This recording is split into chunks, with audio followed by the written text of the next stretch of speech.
9, 8, 7, 6, 5, 4, 3, 2, 1. Howdy, CROC Nation. Dr. Tommy and Ellie here with you with another amazing CROC podcast for the most amazing people on earth. That would be our cancer survivor / thrivers. Along with me on the other side of the computer glass, the master of disaster, the 100,000 download king, Angel Santana. Have faith, let it begin. Angel, what do you think? What's going on, Dr. E? You're sitting in at almost 7.5 thousand, my friend. You are up and coming, and you're only on your third season. So guess what?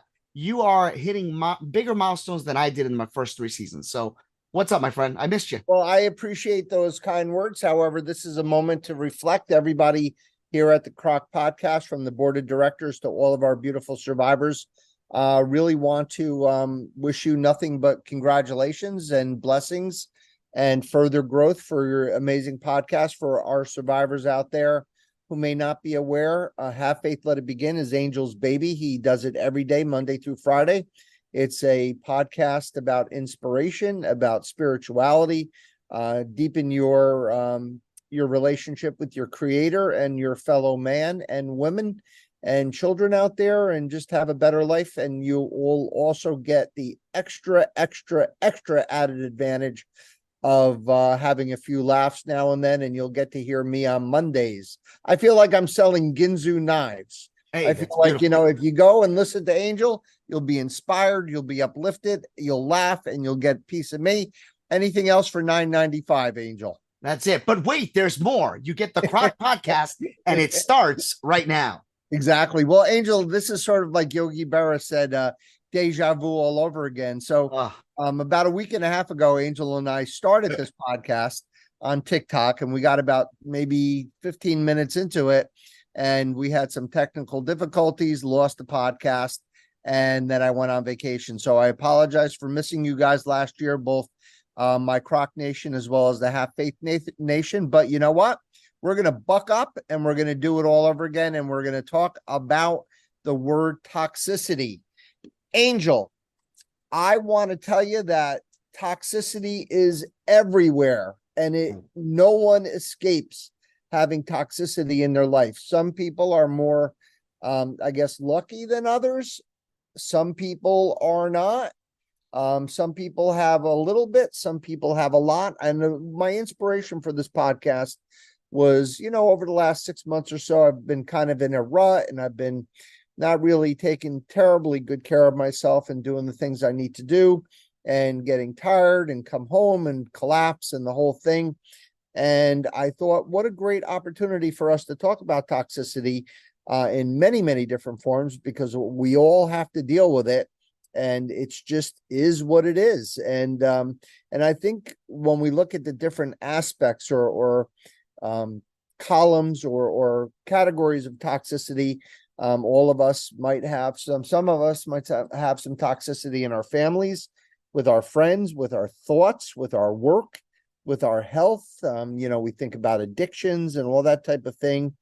And we think about basically, what is it, toxicity? How can we get rid of it? Where did it come from?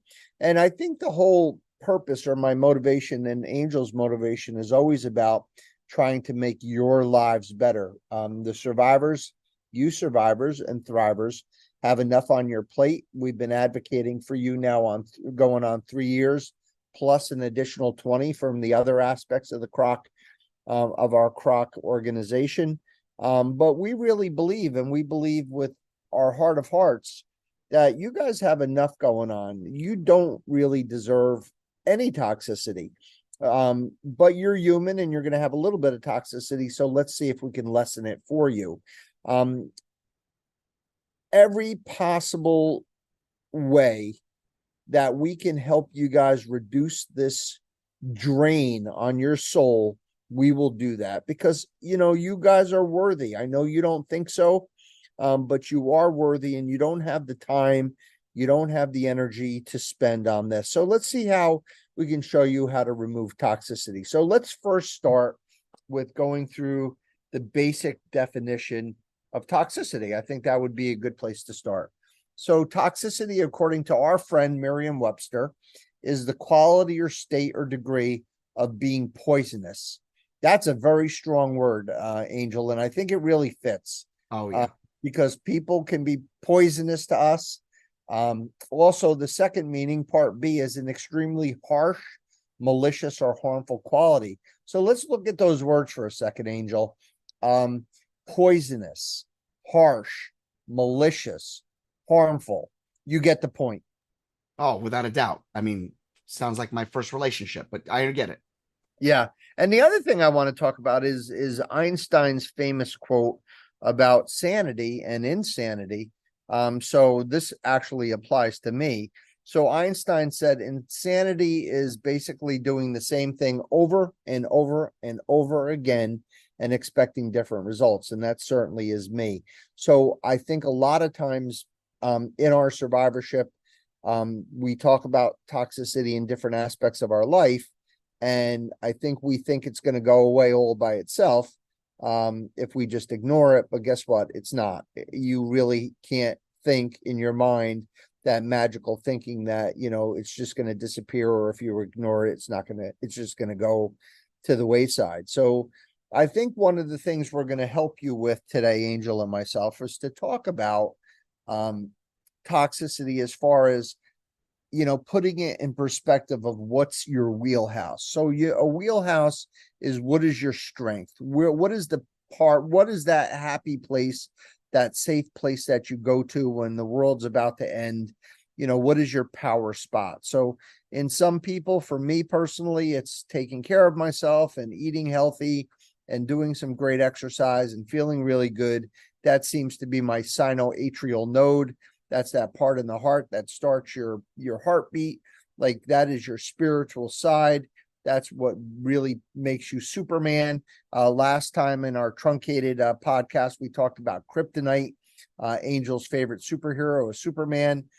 So we could also look at toxicity metaphorically as what is your kryptonite, what it is that brings you down, and what is Popeye's spinach, right? That's the other analogy or metaphor, spinach. What is your spinach and what is your kryptonite? So that's something we're going to talk about. And then the last thing we're going to talk about what is your commitment to living a toxic-free life? What is your commitment to avoiding toxicity? So we used the analogy last time about, a young child, hopefully, doesn't get hurt, but puts his hand or her hand near a hot stove and feels the heat and said, this is probably not a good idea to put my hand on this hot plate. So you know what? I'm going to avoid that. That's quite easy to do, to avoid that toxicity.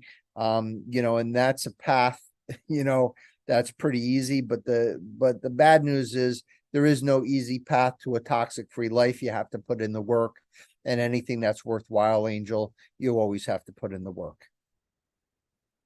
Totally agree with that. Yep. The good news, though, Angel, I do have good news. Oh, the more you do it, the more you do it, the easier it becomes. And so let's talk a little bit about, the way we do things, Angel. We go backwards before we go forwards. Let's talk a little bit about the birth of toxicity. And then we'll talk about the life cycle of toxicity, and we'll try to talk about the death of toxicity. So really, toxicity begins at birth. That's when it starts. So as tough as we might be physically, we have strong men and strong women and CrossFit athletes and all that kind of stuff. Mentally, we do have limitations. We're only as good as our minds, and our minds are very easy to trick. So, at birth and during those formative years, Angel, one of my hobbies is to really deeply investigate those formative years and seeing how, myself and others have been put askew or put into the wrong path by, having bad interactions with parents and things that sort of obstruct or maybe, blunt our self-esteem, the development of our self-esteem, the development of our confidence, the expression of our maturity, our ability to balance and integrate information, so things aren't so black and white. There's those shades of gray, gives us our ability to have really good judgment and to read those red flags.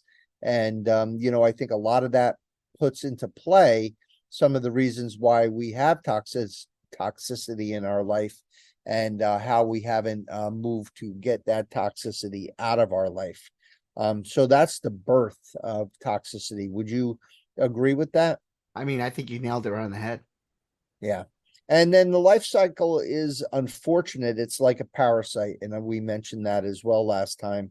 It's a parasite that doesn't want to let go. It's like a virus. It gets into our body and just wants to stay in there. It wants drama. It wants screaming and yelling and reactivity, and it wants to weaken you. And it doesn't want to kill you, because then it would die, but it wants to bring you to your knees.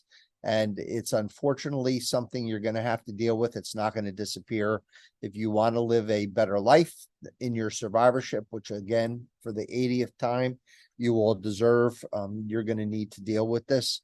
And how to kill that vampire with that, or that werewolf with the silver bullet, or that werewolf with the silver stake, basically is the only way to do that. And there's the harder and hardest is, number one, is to go back in time and try to find out the origins of what made you accept that's toxicity, or allow that toxicity in your life.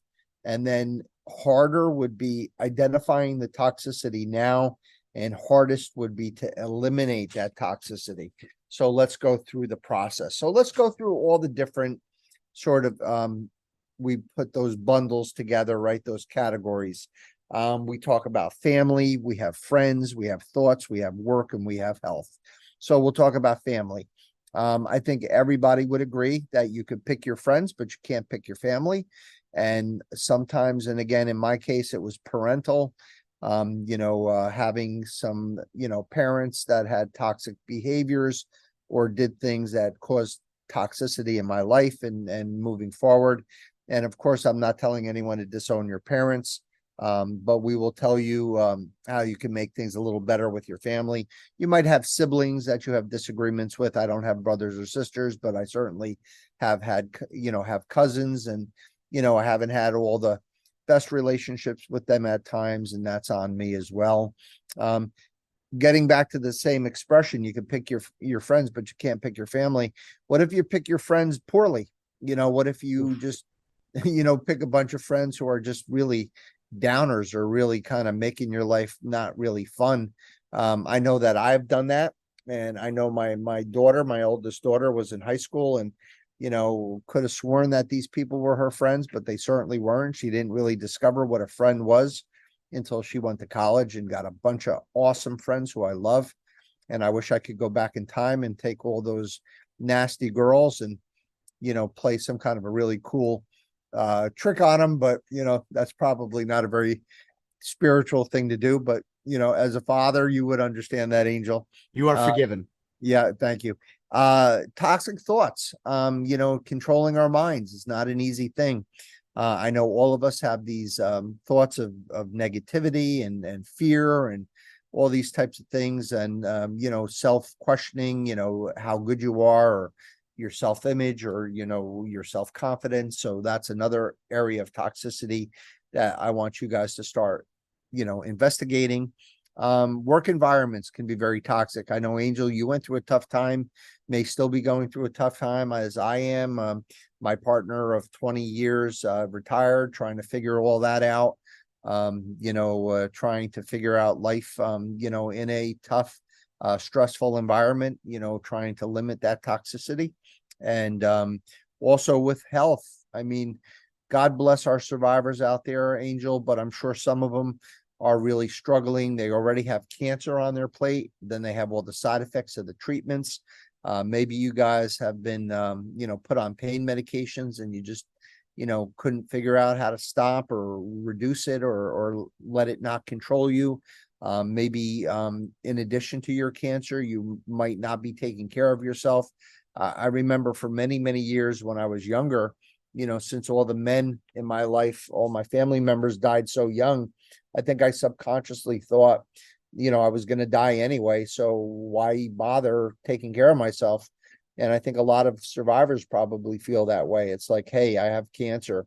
I'm going to have that extra slice of pizza, or I'm not going to walk the Goshen Trail, or I'm just not going to take my medicines or whatever. What's the difference? And I think that's another venue, for toxicity. And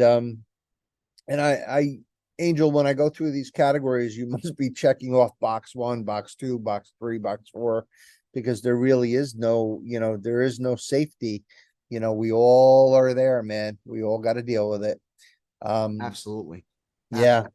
Yeah. But I think you would agree, Angel, that not only do our survivors have the right to protect their environment, I think they have no other choice. I think it's really imperative for us to encourage our survivors, to try to protect their safe environment, that safe place, that happy place, and try to rid themselves of all this toxicity.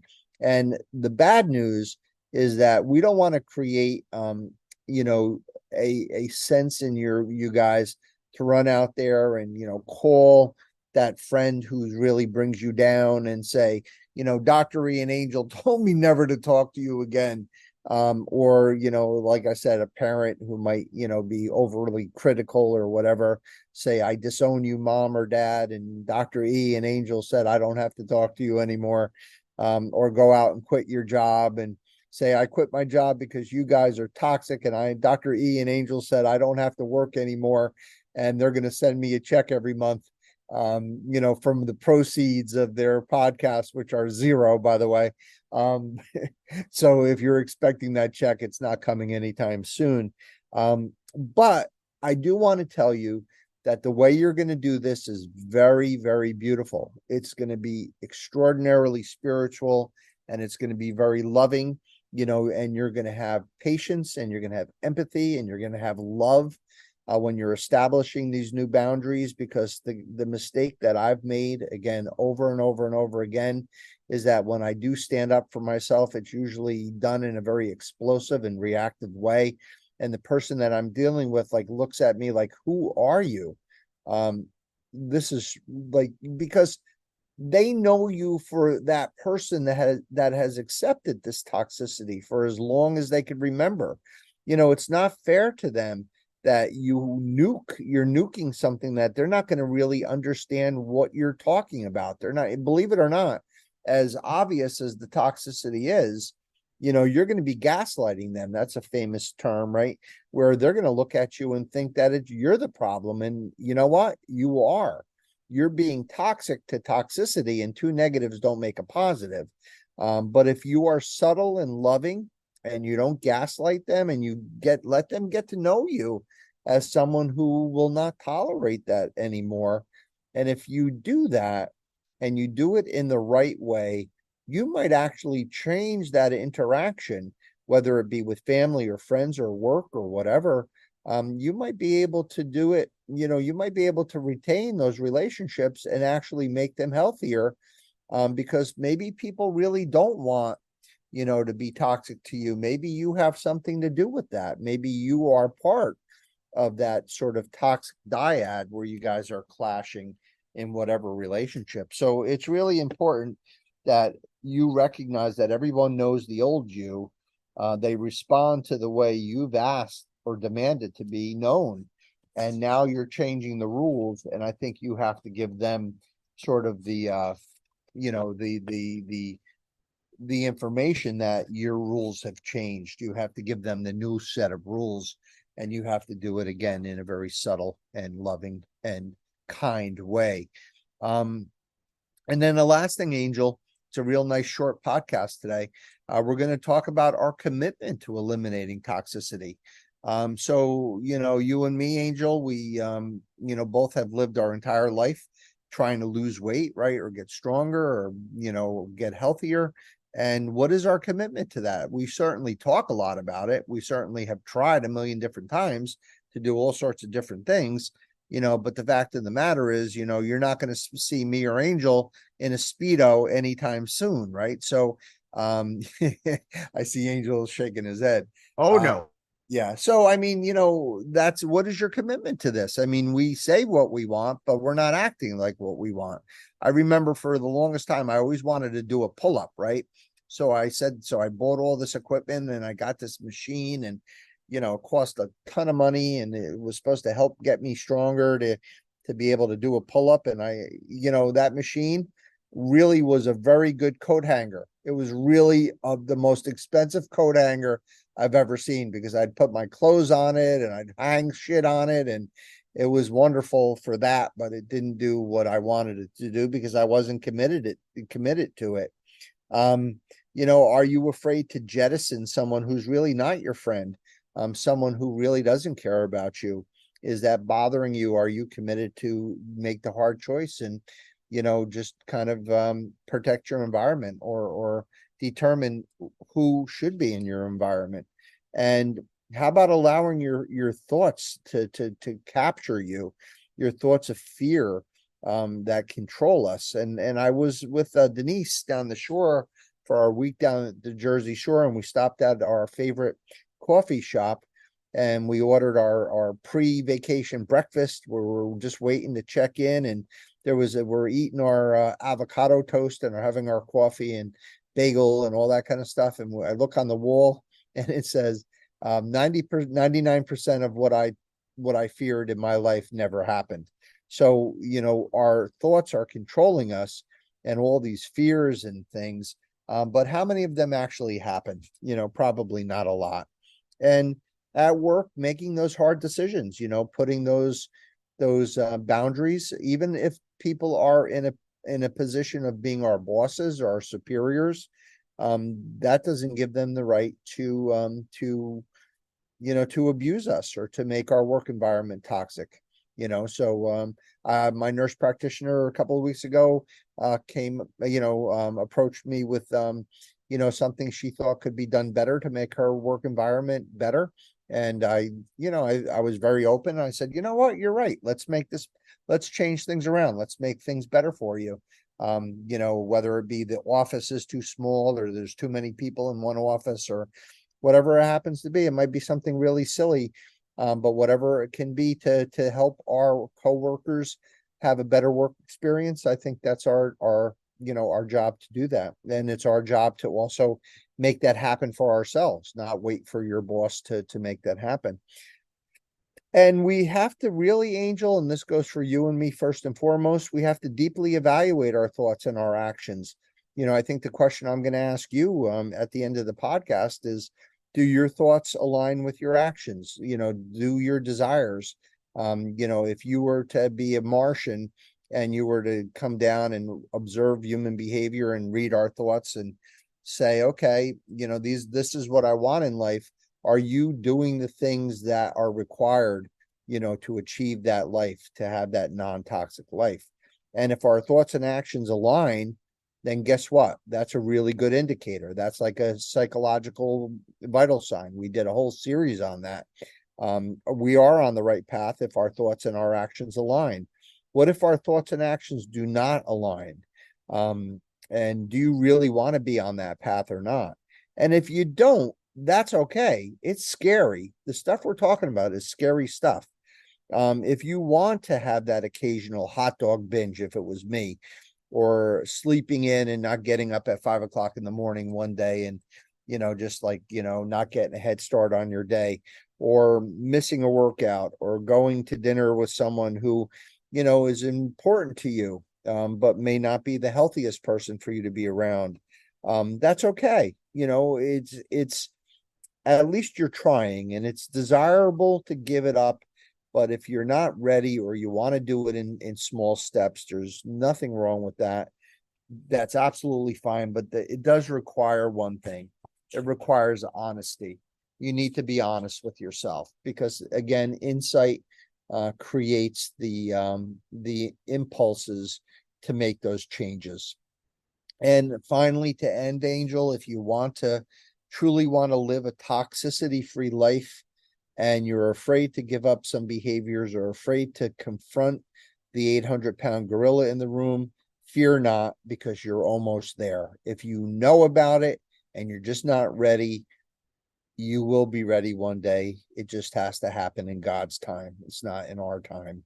And remember, at the end of the day, slow, steady, imperfect progress is better than no progress or no insight. And that is what the human experience is all about. That's how it works. And that's how it's going to work for our survivors, thrivers. You guys deserve to have a toxicity-free life. Angel Santana always gets the last word. That the one important thing about toxicity that I thought about throughout this whole process is, starting from the beginning. Yes, practice makes perfect. We all know that. One of the things that I keep hearing about this is the surroundings, and that is your environment. So even though the environment that you can be in can be out of your control, you want to try to keep it in your control. And how do you do that if you're not a person that has had enough unfortunate practice? And I mean that in a positive way, even though it's more negative, meaning you've been picked on or been in a situation so often, is trying to remember to keep yourself to be as a thermostat. Don't be a thermometer. Control that environment. Allow yourself the opportunity to really engage in what is happening so that you can make yourself better. With that being said, to answer your question, I don't think that I have completely put myself in the right position to do the things that I've wanted to do, looking from the outside in. But there are some pros and cons to that. There are some things that I'm better at than others. Case in point, not keeping commitment to the weight situation and letting that slide. But you know what? It's identifying your mistakes, learning from your mistakes, and then just getting back on top of that horse and riding onto the sunset. So, really at the end of the day, it's just controlling your environment, knowing who you are and what brings the best out from you from the negative situations. Excellent and well said, my brother. And I really appreciate that. And our survivors really appreciate that. Angel Santana, have faith, let it begin. It's always a pleasure and an honor to work with you. And again, congratulations on such a wonderful milestone.